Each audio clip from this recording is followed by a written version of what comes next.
네, 세계 기업에 직접 투자하는 해외 직투 시간입니다. 네. 아마 각 가정마다 이 크리넥스라는 화장지는 다들 쓰시고 계실 거예요. 그렇습니다. 네. 사실 우리 기업 이름을 앞에 좀 달고 있습니다만 네. 이게 외국계 기업과 합자 기업이라는 거는 또 잘들 모르실 거예요. 예. 이 기업에 대해서 좀 자세히 살펴보려고 하는데요. 역사가 긴 만큼 수익이라던가 실적이라던가 굉장히 좀 안정적인 기업으로 유명한데요. 자세한 투자 매력도 살펴보기 전에 기업 소개부터 들어보시죠. 네, 오늘은 세계적인 생활용품 회사인 킴벌리 클라크를 소개해 드리려고 합니다. 벌써 우리의 삶 속에서 깊이 녹아들어 있는 기업인데요. 이 기저귀 브랜드인 하기스, 또 화장지 브랜드인 비바, 크리넥스 티슈 등으로 유명한 기업입니다.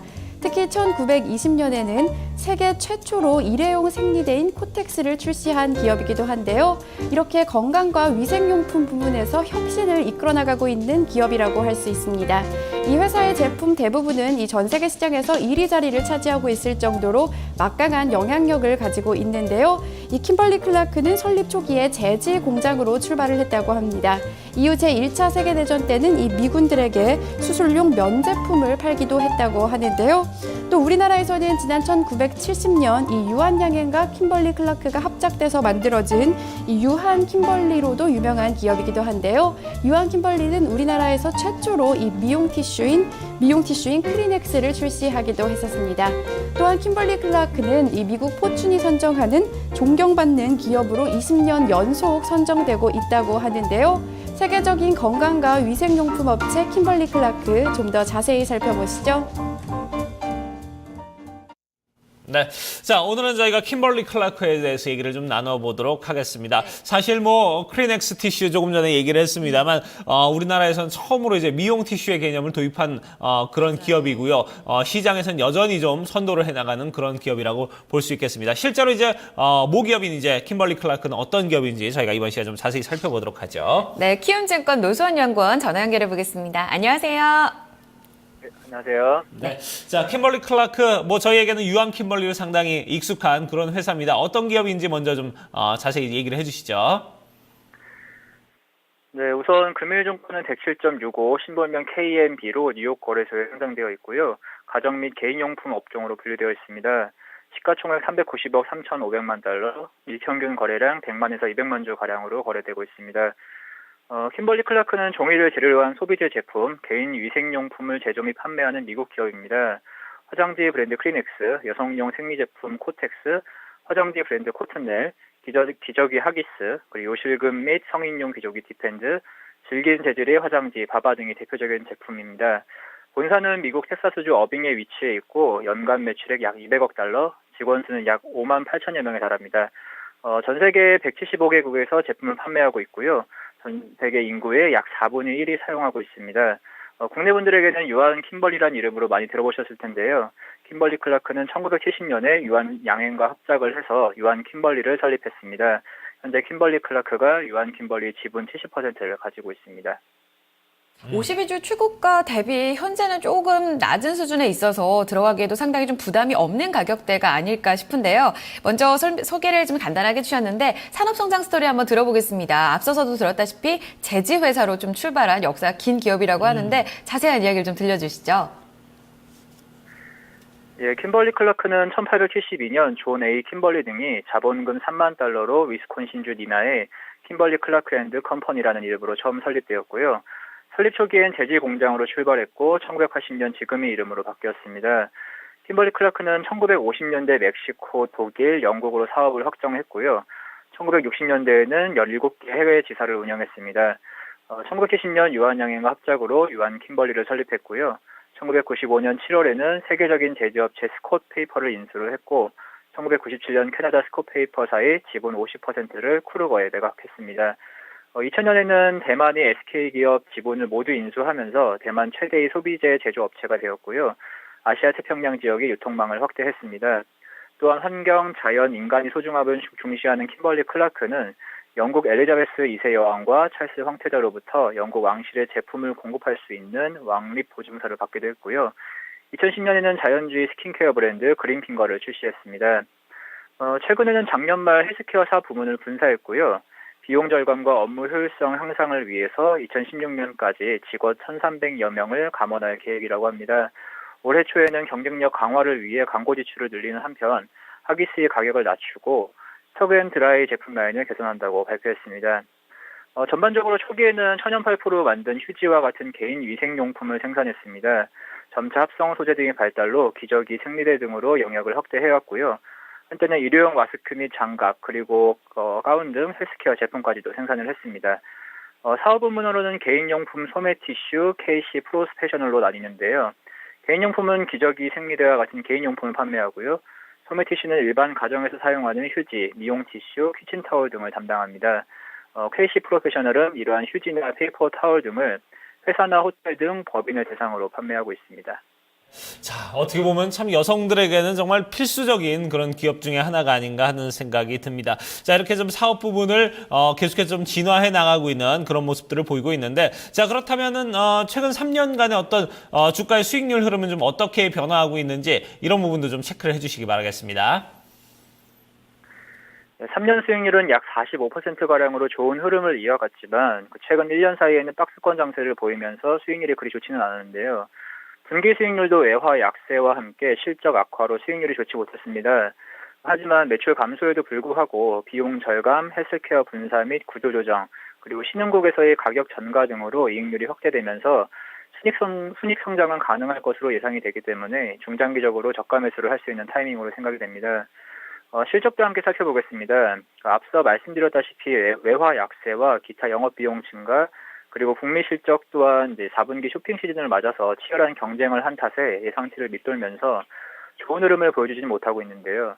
하지만 지난 3년은 내실을 다지는 시기였습니다. 수요가 부진한 유럽 지역의 특정 사업부를 철수했고요. 그리고 그 역량을 집중해서 중국, 러시아, 남미 등 신흥국 국가를 공략했습니다. 매출이 서로 상쇄되면서 성장이 정체됐지만 경영 효율성이 중대되면서 이익률은 크게 개선이 됐고요.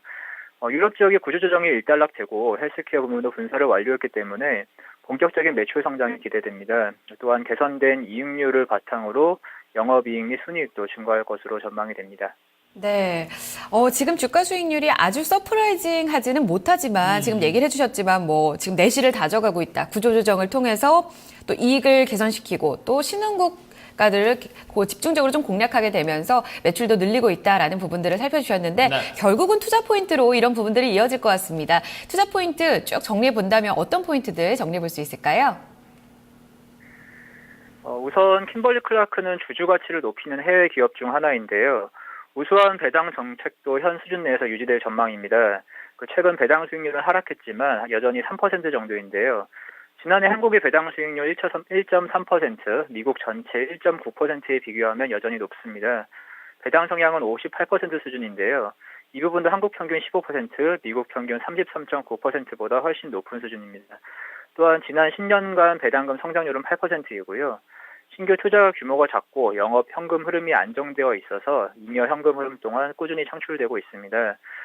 구조조정으로 인해 현금 흐름이 높게 유지되면서 배당 성향 이상으로 자사주 매입도 진행하고 있는데요. 이번에 새로운 자사주 매입 프로그램을 발표했습니다.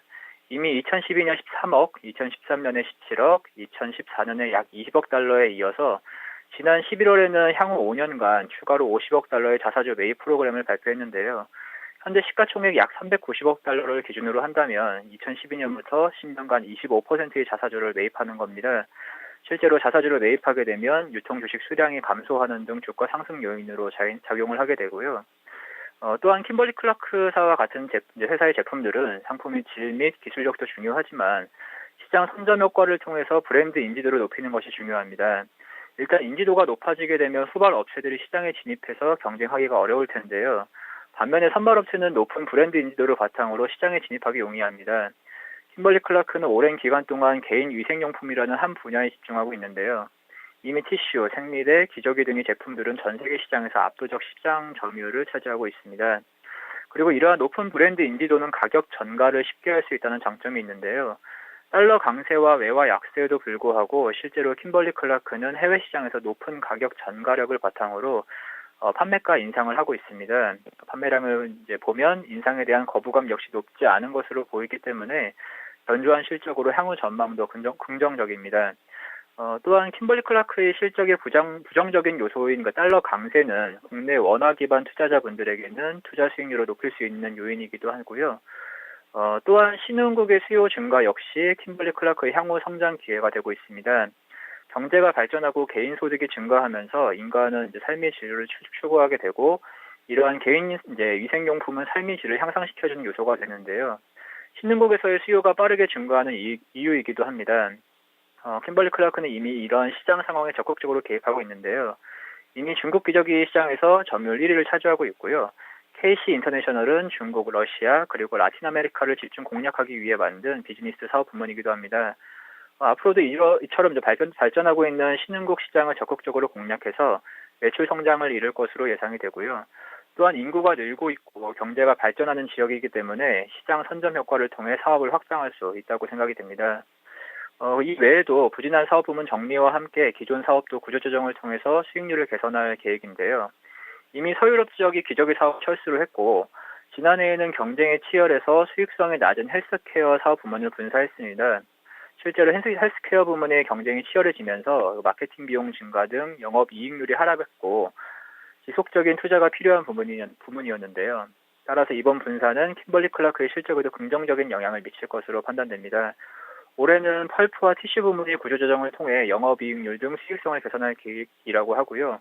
이러한 배당, 자사주 매입, 신흥국 수요 증가, 경영 효율성, 달러 강세 등의 요인들을 종합해 본다면 여전히 투자 매력이 있다고 할 수 있겠습니다. 네. 자, 이렇게 불필요한 사업 부분들 좀 정리를 잘 해나가고 있고, 거기에다가 신흥국 시장은 또 새롭게 좀 진출을 하면서 여러 가지 좀 확장을 하고 있는 그런 이제, 뭐 확장과 지금 어떻게 보면 이제 사업 정리를 이제 같이 하고 있기 때문에 이런 부분에서, 최근에 이제 좀 많이 좀 정리가 되고 있는 그런 기업이다. 이렇게 말씀을 해주셨는데, 자, 그러면은 이제 외국계 투자기관들 어떤 의견을 내고 있는지도 좀 짚어주시죠. 네, 우선 킴벌리 클라크에 대해서 월가 투자은행 중 4곳이 매수 의견을 제시하고 있고 나머지는 보유 의견을 제시하고 있는데요. 아무래도 4분기 실적이 좋지 못했고 올해 1분기 실적 전망치를 하향 조정한 영향으로 풀이됩니다. 하지만 앞서 말씀드린 이슈로 인해서 하반기쯤엔 시장을 상회하는 수익률을 달성할 것으로 예상되고요. 이들이 내놓은 킴벌리 클라크의 평균 목표 주가는 111.98달러입니다. 금일 기준 종가 107.65달러보다 약 5%가량 높은데요. 바클레이즈가 동등 비중을 제시하면서 122달러의 가장 높은 목표가를 제시했고요. 전반적으로 110에서 112달러대의 의견을 제시했습니다. 차트도 함께 살펴보겠습니다. 그 상승 추세선이 깨지면서 하락했지만 추가적인 급락이 나오지는 않고 이전 저점에서 지지받으며 다시 빠르게 반등이 나왔습니다. 이 점에서 하방보다는 상방 무게 중심에 초점이 맞춰져 있다는 것은 긍정적인 부분이고요. 최근 상승 후 조정이 나오고 있는 시점에서 거래량도 줄어들고 있기 때문에 이 점도 긍정적으로 볼 필요가 있습니다. 단기적으로 거래량이 실리면서 하락 추세선을 넘어가는 양봉이 나온다면 1차적인 목표치는 111달러 부근으로 예상되고요. 중장기적으로 간다면 이전 목표치인 119달러까지 올라갈 수 있을 것으로 예상됩니다. 1차적으로는 111달러를 딛고 120달러 선까지 기대를 해볼 수가 있다라는 의견도 주셨습니다. 굉장히 좀 안정적인 기업이고 아무래도 투자 포인트에서도 나왔었지만 높은 브랜드 그 인지 덕에서 우리 미국뿐만 아니라 국내에서도 그렇고요. 중국에서도 계속해서 점유율 증가를 이렇게 나가고 있는 그런 기업 중에 하나가 아닐까 싶습니다. 자세한 이야기 여기까지 듣도록 하겠습니다. 키움증권 노수원 연구원과 함께했습니다. 감사합니다, 연구원님. 네, 감사합니다. 네. 자, 이렇게 저희 해외 직투까지 해서 토마토 모닝쇼 2부 순서 이제 마무리 짓도록 하고요. 잠시 후 3부에서 다시 뵙도록 하겠습니다.